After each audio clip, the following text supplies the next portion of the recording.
con Alberto Padilla.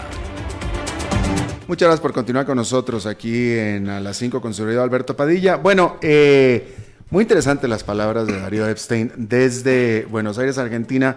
Está conmigo aquí en el estudio Jorge Benavides, él es licenciado en finanzas y, bueno, analista, observador del proceso. Obviamente estamos hablando de alguien tico. Vamos a aterrizar todos estos temas aquí en Costa Rica. ¿Cómo estás, Jorge? Muchas gracias por la visita. Muchas gracias por la invitación, de verdad un placer y un saludo a todos los que nos escuchan. Muchas gracias. Bueno, primero que nada, tú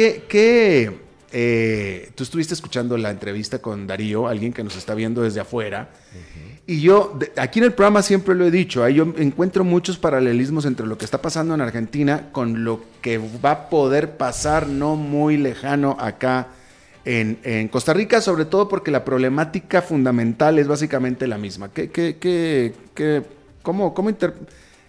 sentiste? ¿Cuáles son tus comentarios acerca de lo que escuchaste desde Buenos Aires respecto de Costa Rica? Prácticamente es totalmente similar a la situación que estamos pasando.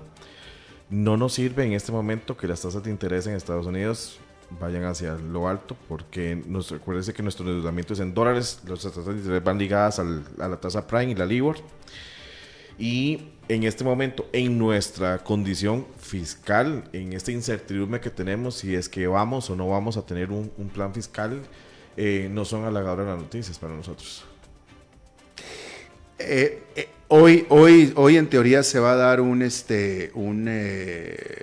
desarrollo importante con respecto a un paso importante con respecto a lo del plan fiscal.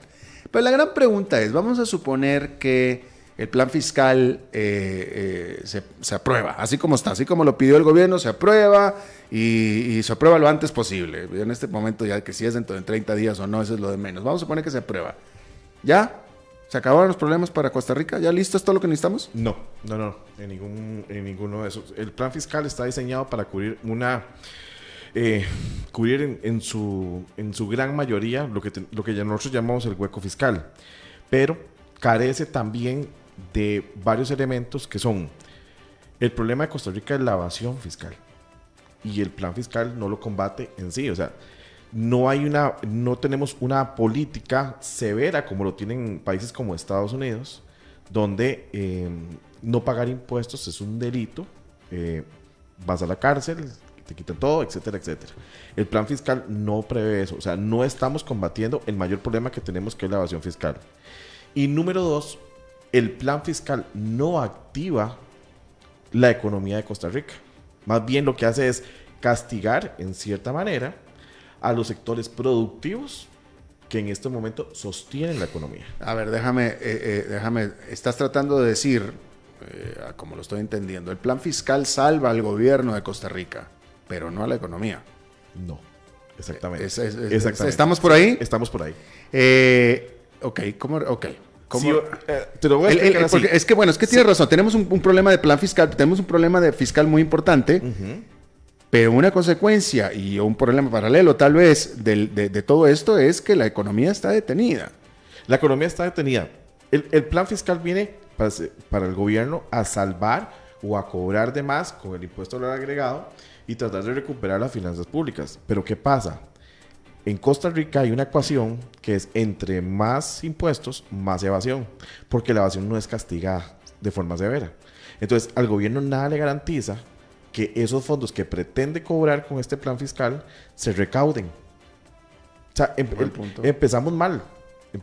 Lo primero que tuvo que haber hecho el gobierno, y ahora va a tener que hacerlo en un proyecto de ley paralelo, era primero evitar la evasión ¿cómo se llama? Se me fue. Tenía que evitar la evasión y después, ahora sí, aplicar un orden fiscal, empezando por Hacienda y su desorden, y ahora sí, pedir más impuestos. Yo creo que el costarricense sí está anuente a llevar una carga de impuestos más alta, pero no está dispuesto a pagar lo que otros no pagaron. Y es ahí donde viene el problema y lo que se está peleando en la calle. Claro, ok, pero vuelve. Es que seguimos hablando acerca de lo que el gobierno está tratando de hacer para salvar su propia, pues la propia vida del gobierno, digamos, la propia por supuesto que operación, pero estoy hablando de la viabilidad, vamos a decirlo así, como Estado, como gobierno. Pero nada de esto resuelve el problema del estancamiento económico que tenemos. No, señor. Ese es otro problema aparte. Sí, esa es una solución. Este plan fiscal es una solución que te va a aguantar 1, 2 años. Pero volvemos a lo mismo. Al gobierno. De Sí. nuevo, al gobierno, incluso a costa del crecimiento económico del país. Exactamente. Porque hay sectores que se ven perjudicados con este plan fiscal, que son los que sostienen a Costa Rica económicamente, como las zonas francas y el perfeccionamiento activo. Recuerde que Costa Rica dejó hace muchos años de ser un país productor como de piña, banano, y depender de su turismo para ser un país de servicios. Inclusive los servicios hoy son más altos que el turismo. Que no tendría nada de malo. En teoría no, en principio no tiene nada de malo. Pero si vos lees el plan fiscal como tal, castiga a Zona Franca y castiga... Claro. Es que eso fue lo que es lo que me hace recordar perfectamente a Argentina. Es más, acaba de volver a suceder. Argentina lo que hizo fue subirle los impuestos a quien está produciendo, que son los exportadores de granos. Y una cosa importante, yo tomo como ejemplo siempre, desde que empezó este plan fiscal, Ronald Reagan en los 80. Cuando Ronald Reagan llega a los 80 al poder con la crisis que él tenía en ese momento fiscal, todo el mundo decía, va a poner más impuestos, y fue al revés, le apostó al sector productivo, bajó y en muchos casos quitó impuestos y eso inyectó la economía. Bueno, por un rato, ¿verdad? Después el que le cayó la pelota fue a George Bush. Él sí tuvo que subir impuestos eventualmente. Sí. Por eso nada más estuvo un periodo Bush. Yo soy de los que digo que no todo se arregla con impuestos, se arregla con orden. Y en Costa Rica el desorden de impuestos, tenemos impuestos para todo, pero no son funcionales. Claro. No llega a las arcas del Estado. Claro. Bien, ¿cuál es, ahora, bueno, acaba, ya está, ¿cuál es tu predicción? Y acá está, bueno, Fernando Francia ya está aquí, ya volvió el Palomo, al fin, después de muchos jueves de ausencia, ya después dará explicaciones. Pero bueno, ya establecimos que si se pasa el plan fiscal, ¿cómo se va a pasar? Pero ¿tú prevés que se vaya a pasar así o no? Sería lo mejor que puede pasar en este momento. No, yo no estoy diciendo, no estoy hablando de tus sueños, no. Estoy hablando de lo que prevés. Mira, siempre he sido crítico de ese plan fiscal. Y suena raro porque siempre lo critiqué y estuve totalmente en contra. Pero en este momento, bajo el escenario que tenemos, lo mejor que puede pasar a Costa Rica es que se apruebe. ¿Por qué? Porque evitamos que el Fondo Monetario tenga que venir a rescatar a Costa Rica y las implicaciones que trae el Fondo Monetario, porque vienen con sus reglas y como lo hicieron con Grecia y en su momento políticas que tuvieron que aplicar a Argentina, ¿verdad? Que lo están haciendo con Argentina también, era lo que estaba diciendo. Y son severas para el sector público, para lo demás son bastante severas. Entonces, lo mejor que puede pasar es que el plan fiscal pase, pero también el gobierno debería de estar en este momento aplicando proyectos de ley paralelos para el fortalecimiento de la economía en los sectores como Zona Franca, perfeccionamiento activo, turismo, que no lo ha hecho todavía. Debería estar también aplicando proyectos de ley para lo que es evasión y también ver cómo hace la ministra de Hacienda, que en este momento es la que tiene todo el fuego en la mano en su despacho, para crear nuevas opciones para los costarricenses, porque este plan fiscal sí minimiza mucho la clase media, aumenta la clase baja y aumenta la clase alta. Y eso es fuerte. Bueno, pues lo que pasa es que, o sea, bueno, era posible, en la práctica, era posible un plan fiscal en estos momentos, actualmente, hoy, mejor que el que se está impulsando. Sí, claro. Entonces, ¿qué faltó ahí? ¿Falta de gestión del gobierno? ¿Falta de imaginación? ¿Falta de qué? Porque mira, o sea... Es el costo que tenemos de tener dos gobiernos sin experiencia. Luis Guillermo Solís, de un partido que viene emergente, que trajo su gente, que no quiso tener gente de otros partidos. El presidente actual, que quiso hacer un gobierno de unidad, pero le faltó nombres, le faltó gente de altura. Y para mí, la novatada, si se puede llamar así, de los dos gobiernos del PAC, está pasando factura en este momento. Por eso, pero la pregunta es, o sea, mira este plan fiscal tan imperfecto como es, Mira todo lo que está causando. Vamos a punto de entrar en nuestra cuarta semana de huelga general, etcétera, etcétera. Entonces la pregunta es si realmente hubiera en la práctica sido posible poder entregar al Congreso algo más efectivo y más eficiente. Totalmente. Para la economía. Si ese plan fiscal hubiera sido en una mesa de negociación con los sectores productivos, pero los reales, los gerentes y presidentes de Zona Franca, gente de turismo, gente que lleva la economía de este país a cuestas, hubiera sido, creo yo, que hubiera sido perfecto. Pero no se tomó en cuenta. Esto nada más salió. Esto viene desde doña Laura Chinchilla, que no se aplicó, Luis Guillermo Solís no se aplicó. Venimos con 12 o 15 años de resaco de este plan fiscal. Este plan fiscal no es nuevo. Los demás, los anteriores presidentes no lo quisieron tomar. Sí, bueno, lo que pasa es que porque pudieron hacerlo, pudieron salirse con la suya. Este pobre que ya le cayó la papa. Yo no culpo al presidente, de verdad yo no lo culpo. ¿A quién? ¿A este? ¿Sí? No, ni yo, no, pues te digo que a él le cayó. A él le cayó. Él se metió en esto. Esto era una lotería, el que le tocaba esto, ya iba con eso. Ahora tiene que afrontarlo y bueno, estamos ahora, ¿verdad? Estábamos hablando que estamos ahora de que se pruebe el primer debate. Minutos. Fernando Francia, ¿cómo estás? Hola, ¿qué tal?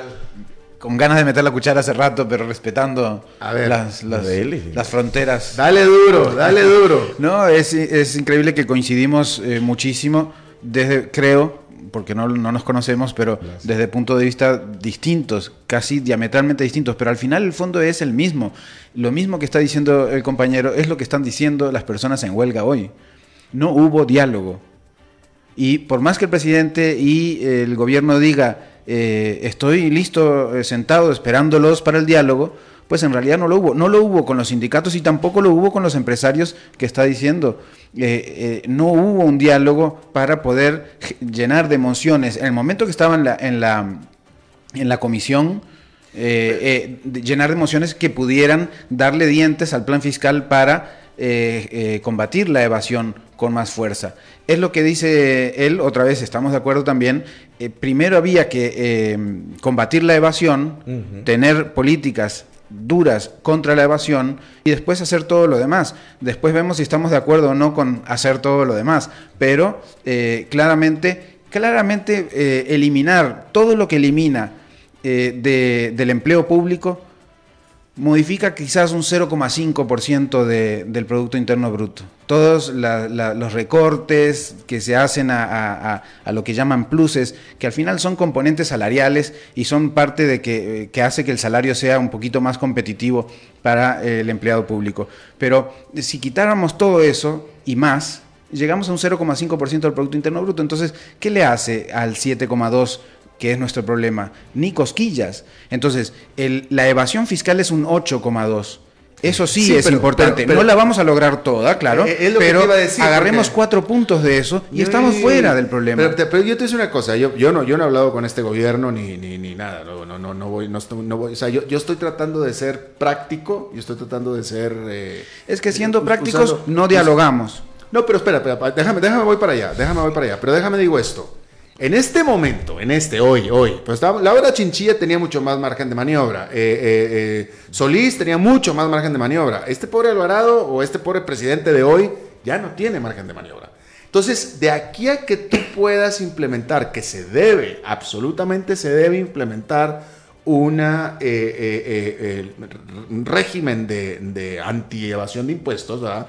Pero de aquí a que lo puedas realmente implementar, que sea eficiente y que realmente te afecte y te beneficie en tu bottom line, en tu bolsillo, van a pasar años. Pero podrían haber pasado semanas. No, pero para que realmente lo puedas no para que se aplique, pero sí para dar la idea de que vamos a hacer eso. Entonces, si lo que dice el compañero es, podríamos haber dialogado un poquitito antes para hacer este plan fiscal mucho mejor. Claro. Bueno, eso es lo que está pidiendo la sociedad entera, porque lo está pidiendo de un lado y del otro. Pero también vea la eficiencia, porque me quito el sombrero con la Asamblea Legislativa, con la que han trabajado este plan fiscal. Si así fuera la Asamblea para trabajar ahora un proyecto de ley que castigue la evasión fiscal, no lo tenemos en años, lo podríamos tener muy rápido. Yo estoy de Querer acuerdo. Es poder. Mira, de lo que he escuchado aquí en esta mesa, yo estoy de acuerdo con 3 cosas. Una, con que se debe hacer un plan, un reglamento, un ordenamiento para que no haya evasión fiscal, absolutamente, por supuesto. Y dos, yo estoy de acuerdo que en la medida en la que ustedes me lo dicen, porque yo soy muy nuevecito aquí, ¿verdad? De que en verdad no hubo diálogo ni con empresarios, ni con sindicatos, ni nada, bueno, pues sí tuvo que haber habido diálogo. Sin embargo, en estos momentos, ¿sabes que acá ya estamos en un incendio? O sea, en un incendio ya no te puedes poner a platicar a ver quién se va para dónde corres o quién se va primero o qué, corres y te vas.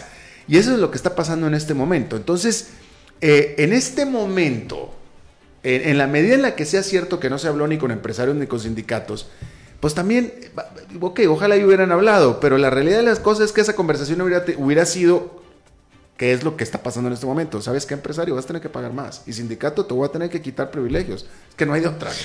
Hay de otra, lo tengo que hacer, sorry. Pero lo hubieras hecho. Es que salir corriendo al precipicio, mejor salir sí corriendo. Debieron haberlo hecho. Eso mejor sí, salir si no corriendo hacia el hizo, costado. Sí se debió haber hecho. El asunto está en que como que la tarea del gobierno desde el primer día era imponer esto con urgencia. Se han tomado decisiones, creo que bastante... Es que están con en el incendio, hígado. es que están en incendio. Pero es que el incendio no es nuevo.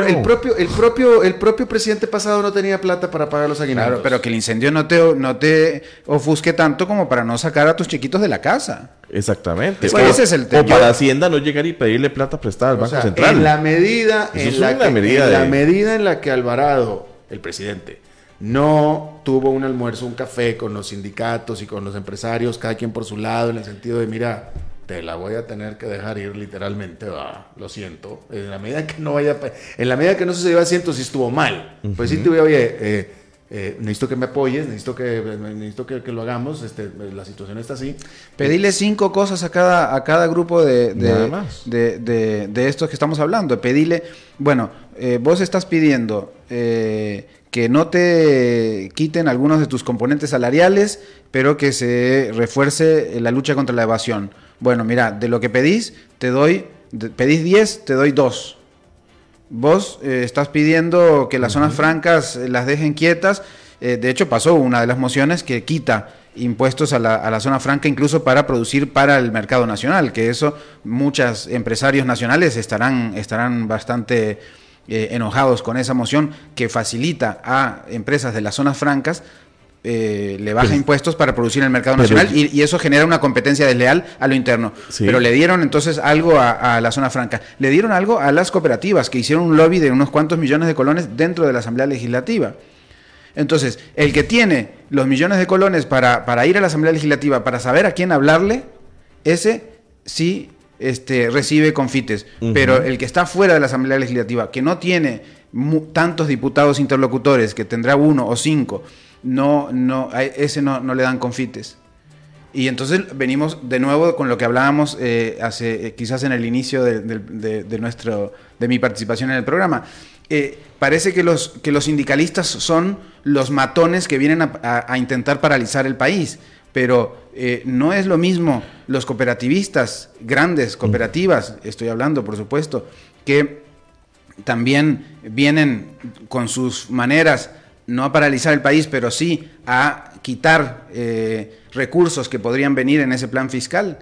No vienen, entonces todos vienen de alguna manera ejerciendo su presión, pero la única presión que alguna gente o bastante gente en la sociedad está criticando hoy es la presión que hacen los trabajadores, los que no tienen otras herramientas para presionar.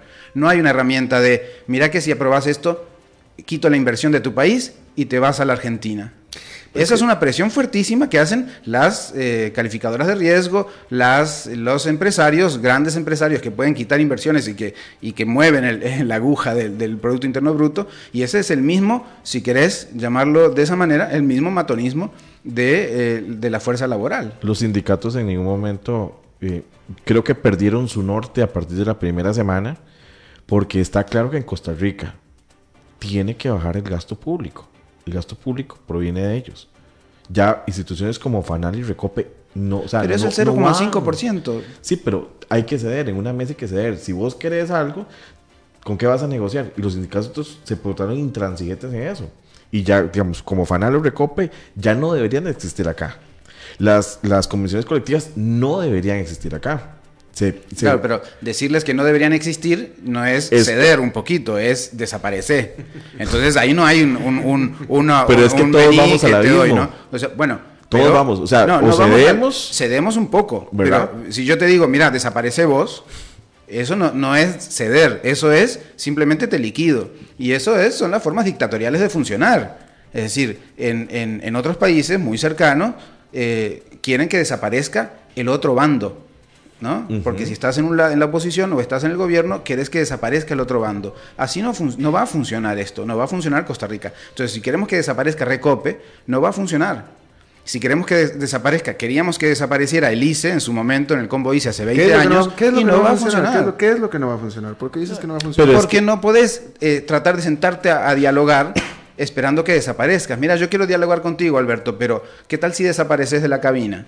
Y no hay diálogo. Pues yo estoy de acuerdo, pero también aquí hay un principio también, o sea, en la medida, y yo soy muy liberal, pero aparte ahí están los ejemplos en todo el mundo, en la medida en la que el ciudadano costarricense esté pagando un centavo más, a partir de un centavo más, y de ahí para arriba, más caro, por cualquier servicio o por cualquier combustible, etcétera, por concepto de un sindicato monopólico, por supuesto, eso es demasiado injusto. Pero está claro que el Recope no es el caso. El Recope, la gasolina costarricense es cara por los impuestos, no por mantener a los trabajadores. Porque sin trabajadores no hay Recope tampoco, no hay quien te venda el combustible. Es que ese mito de recortemos trabajadores porque son demasiados, es como alarmarse porque el MEP tiene su rubro más alto, es la planilla. Pero y claro, si estamos hablando de dar educación, ¿quién da la educación? Los docentes. Entonces, es que es muy alta la planilla. Discúlpame, pero me parece que incluso algunos docentes no dan abasto con su trabajo, necesitan más. Y aún así seguimos teniendo una educación de calidad a nivel latinoamericano, de las mejores que hay. Por eso, pero hace falta más inversión en educación, pero querés recortar planilla, siempre recortar planilla, como si recortar planilla fuera una solución. Porque por algo Oscar Arias más bien levantó la planilla cuando el plan escudo en 2008, ¿no? Tomó una decisión que era agrandar que estamos pagando en este momento. Bueno, estamos pagando, pero supongo que en aquellos momentos lo analizabas más o menos correctamente. Bueno, en esos momentos había una recesión económica, pues él estaba tratando de impulsar la economía, pero después hay que pagar. Pero entonces, el precipicio, ¿quién lo tiene? Lo tiene Carlos Alvarado, pero ¿quién empujó la casa? ¿Quién empezó a tirar los fósforos encendidos? Es que desde hace 25 años, por lo menos. Exactamente, es un acumulado de 30 años para acá. 30 años de políticas Don Abel. liberales, Alberto. Neoliberales. No sé, lo que estaba hablando ahora con Darío Epstein de Argentina. A mí no. Yo te voy a decir una cosa. Aquí estos gobiernos, aquí en Costa Rica es el único país no populista, y estoy levantando los deditos entre comillas, no populista porque nunca hubo un gobierno populista entre comillas, pero el actuar en la acción y los resultados es un gobierno populista. Pero hay tratado de libre comercio, hay pero de nada hay políticas neoliberales. De nada te sirve un tratado de libre comercio si estás manejándote con un déficit fiscal como el que se manejó acá y con un gasto tan excesivo en el público. Pero eso no lo decías vos cuando estábamos discutiendo el tratado de libre comercio. Espérame. Es que ahí está el punto. No, pero es que para tener un tratado de libre comercio, el tratado de libre comercio ahí está. Ahí está. Y en Costa Rica Costa Rica está exportando. Sí. Pero no hay dinero que alcance para el despilfarro, pero ¿cuánto estamos, a qué nivel de nuestra capacidad estamos exportando? No estamos inyectándole o no estamos dándole los beneficios a las empresas exportadoras para que exporten más. Las estamos limitando. Y es que eso es un problema del déficit fiscal. Exacto. Pues el déficit fiscal es 7,2 y la evasión fiscal es 8,2. Así la matemática. Y el empleo público que quieren recortar es 0,5. Hagan las matemáticas. Si no recortás el empleo público, pero bajás por lo menos la mitad de la evasión fiscal, estamos salvados. Bueno, entonces, dejemos el empleo público para otra ocasión, hablemos de evasión fiscal, empecemos ya, porque si no empezamos ya, ¿dentro de cuánto vamos a tener freno a la evasión fiscal? El planteamiento tuyo es muy cierto, el problema es que en este momento ya no tenemos tiempo para eso. Claro, la clase trabajadora no es la culpable de la crisis fiscal. Eso No. ya lo ha dicho básicamente todo el mundo. El costo de la vida aumenta. ¿Por qué seguimos tratando de llevar a las espaldas de la clase trabajadora la evasión, la crisis fiscal? Pero La clase trabajadora eso es la más es una castigada. cuestión ideologizada. El costo No, de la vida... pero, es que yo reitero, perdóname, Jorge, yo reitero lo siguiente. Esta discusión es, o sea, es muy razonable lo que tú estás diciendo, pero esta era una discusión que había tiempo para hacerla, incluso en el gobierno pasado y ciertamente en el antepasado y en el anterior. Ahí sí, ahorita ya no tenemos tiempo de estar. En este momento no podemos. Pero hay medidas emergentes para eso. En este momento ya Que debería no se estarse están trabajando en los proyectos de ley paralelos a la reforma fiscal. Y sí tenemos tiempo para eso. ¿Cuánto dura la sala cuarta? Aproximadamente 30 días es el plazo máximo, 30 hasta días. 30 días. Entonces, se puede votar en minutos, como decíamos, como decían al inicio, por ahí de las 8, de las 9, y pueden juntar 10 firmas para ir a la consulta, que hay que juntar las 10 firmas. En estos momentos las mociones están perdiendo, los que quieren cambiar el plan fiscal están perdiendo todos contra 5. Básicamente todas las mociones. Esos 5 claramente quieren llevarlo a la sala constitucional, pero necesitan otros 5. Y bueno, eso es lo que estará por verse, será mañana, será el lunes. Pero hoy sí se va en pero primer hoy debate. se vota prácticamente. Hoy se vota. Bueno, pero el tema es ese, la discusión que no tuvimos hace tiempo. Ya no se puede tener en este es momento. que no podés amenazar con el tiempo cuando vos mismo Pero si fuiste no lo culpable pero es que si no lo tienes. de no hablar. Pero- es como, pero- yo no hablo contigo y cuando puedo hablar, se me acabó el programa. Entonces no te dejo hablar Pero, hasta que se acaba el programa. No puedes decir nada. Yo reitero, Alvarado, el presidente, debió haber almorzado con los principales actores, ¿verdad? Un café, un tequila, ¿no? un guaro. Oye, mira, de nuevo. Un poco más que almorzar. Porque Bueno, debió- sí hubo reuniones, pero no se tradujeron en forma de mociones para que el plan fiscal refleje algo de lo que la otra parte te pide. Entonces, refleja algo de lo que piden las zonas francas, refleja algo de lo que piden los cooperativistas, refleja algo de lo que piden los empresarios UCAEP, los grandes empresarios, los exportadores, refleja algo de lo que piden los sindicatos, refleja algo de lo que piden incluso hasta los ecologistas, los que tengan ahí, estén sentados, que quieran proponer algo, refleja algo. No quites no le agregues impuesto, por ejemplo, a la agricultura orgánica, que estuvieron años tratando de impulsarla y de bajar los costos para la agricultura orgánica, y ahora viene el plan fiscal y también suma ese enemigo. Los ecologistas ahora están encachimbados con el plan fiscal. Es que todo el mundo tiene que pagar. Claro, O sea, todo el mundo eso tiene no- que pagar, pero las grandes cooperativistas no. Todo el mundo No, tiene que pagar, pero algunos lugares en las zonas francas, incluso para producción y venta en el mercado interno, no. Entonces, agricultura orgánica tiene que pagar, alguien tiene que pagar, trabajadores tienen que pagar, alguien tiene que pagar, tenemos que sacar una faja, pero cooperativistas no. No, es que ellos hicieron un buen lobby.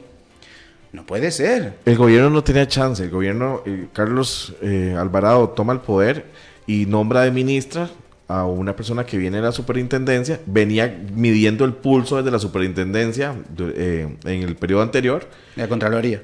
En la Contraloría, perdón. ¿Y qué pasa?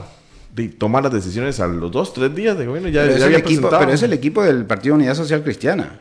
Es Edna Camacho, es Rodolfo Pisa, y, o sea, ahí no concuerdo 100%, porque tanto Luis Guillermo Solís tenía a Helio Fallas del Ajá, Partido no. Unidad Social Cristiana, No, a lo que me refiero con experiencia, a lo que me y refiero ahora es que también hay experiencia. Ella venía con el pulso y de una vez a los 2 o 3 días toma la decisión y de una vez. O sea, ella tampoco quiso dialogar. Eso es lo que voy. Exacto. Ya Porque ella venía... tiene la experiencia de no dialogar que venían los gobiernos pasados. Exactamente. Ya ella venía con eso. No iban a dialogar.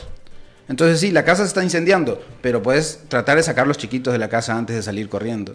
Creo que eso es lo que pide la sociedad. Gran parte de la sociedad lo piden empresarios, lo piden sindicalistas de una manera, lo piden cooperativistas de otra manera. Cada uno lo pide a su manera. Hay algunos que son más efectivos que otros. Yo estoy de acuerdo que no había que empujar al presidente de ninguna manera, pero básicamente se sataniza a partir de actos como ese. Me parecen irresponsables, digamos, me parecen que no, que nadie, que yo no los no lo haría y no estoy de acuerdo con que se haga. Ahora, tampoco es la primera vez que hay esta escaramuza. Con Oscar Arias pasaba mucho que él no podía ir a lugares públicos. Con Laura Chinchilla pasaba mucho que él no podía ir a lugares públicos. Cerraban las calles para actos Con protocolarios. Luis Guillermo Solís bajó un poco, pero no es la primera vez. Esas personas que estuvieron ayer en el video... en la Plaza de la Cultura. En la Plaza de la Cultura y que estaban molestando, hostigando, esa es la palabra mínima, hostigando al presidente Alvarado, si es cierto que eran empleados de ICE, etcétera, esas gentes, es decir, si es cierto que eran empleados de ICE, por más bajo nivel de empleo que hayan sido de ICE, no son la gente más pobre de Costa Rica, ¿estás de acuerdo? En lo más mínimo. Ningún empleado del ICE es de lo más pobre que hay en Costa Rica, para nada. Esos son clase media. Sí, gracias a las instituciones fortalecidas que tenemos todavía. Y que ya con no... el plan fiscal se socava un poquito más. Bueno, pero no estamos hablando, o sea, esos no son los más miserables de los más afectados. O sea, esa gente que molestó al presidente ayer. Pero es gente que está luchando para que los más afectados no tengan que pagar 1%, 2%, no, 13%. Fernando me está haciendo muy romántico. Ellos están luchando por sus privilegios. Están luchando por su salario, bueno, por su nivel social. Vos podés decir por qué están luchando las personas que están ahí. No creo que coincidas, que tengas 100% de tino en lo que estás diciendo. Quizás yo tampoco. Pero yo sí creo que hay muchísima gente, y las conozco personalmente a muchísimos de ellos, que sí están luchando por algo distinto y no por privilegios personales. Pero ahí Porque 1 millón de colones de pensión, de jubilación que tendrá Albino Vargas, eso no es un gran privilegio, ¿no? Digo, ya está veterano y ya puede pensionarse. Y puede pensionarse con una pensión de 1 millón. No son los 17 millones de algunos que todavía la están cobrando y llevan 30 años cobrándola. Como decía yo ahora que empezamos la entrevista, los sindicatos perdieron el norte totalmente. Y véalo si es así, que el sindicato, el gremio sindical no presentó plan B. Yo también coincido con vos en que en el asunto de que ellos están por sus privilegios. Yo vine aquí y mostré el plan B que presentaron los sindicatos. Sí, ideas. No, bueno, los sindicatos presentaron su propio plan. Si creemos lo que dice el periódico La Nación, y digo porque mi fuente de información en esto fue La Nación, el sindicato, según La Nación, lo vuelvo a aclarar, los sindicatos no, en su plan que lo presentaron, nunca pusieron nada, ninguna recorte salarial, ningún recorte de privilegios, ningún recorte de nada. Eso ¿es cierto eso? Yo no sabría decirlo. Sí, hay muchos periódicos con muchos intereses también. Por eso volvemos a decir, vos no crees que los sindicalistas luchan por la población en general, pero sí crees que los medios sí están luchando o queriendo mostrar la verdad de lo que pasa en Costa Rica. Por eso parcializados totalmente. Exacto. Por eso estoy haciendo la aclaración, por eso dije La Nación 4 veces. Porque no son grandes evasores también, resultado de por lo menos de los Panama Papers, nos dimos cuenta que muchos de los grandes empresarios de Costa Rica son evasores. O evaden o eluden, porque ahora están estas palabras, ¿no? que hacen que la cosa sea legal. Adornan. Que sea legal el eludir. Pero evadir no es legal, pero eludir sí. Entonces, entre la evasión y la ilusión tenemos ese 8% de déficit fiscal. Que no es ilusión. No, es real. Ilusión no es. Ya estamos. 2 minutotes nada más todavía. Bueno, pues el punto es que vamos a ver en qué bueno, a ver. Hoy será una larga noche. ¿Sí? Sí, claro. Yo me voy a ir a dormir igual, Y en la Asamblea Legislativa habrá mucha gente afuera tratando de, por lo menos, mostrar su preocupación. Y después, bueno, quedará largos 30 días, no solo una larga noche.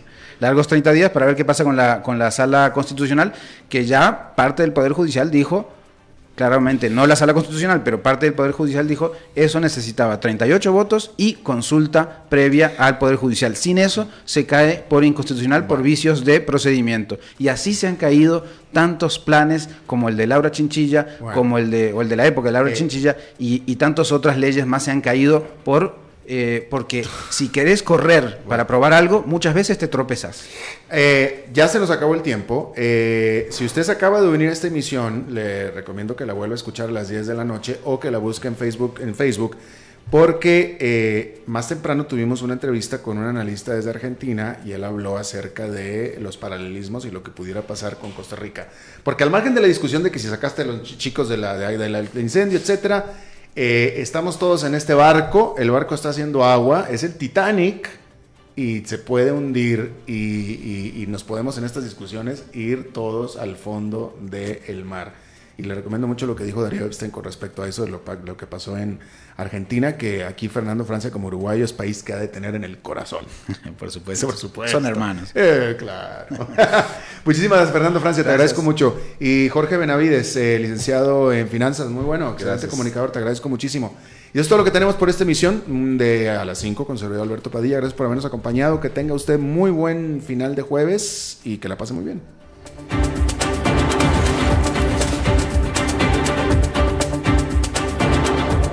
Concluye A las 5 con Alberto Padilla. Un programa diseñado con el objetivo de llevarte diariamente un tema de actualidad, acompañado siempre de reconocidos editorialistas, de lunes a viernes a las 5 de la tarde por CRC 89.1 Radio. A las 5 con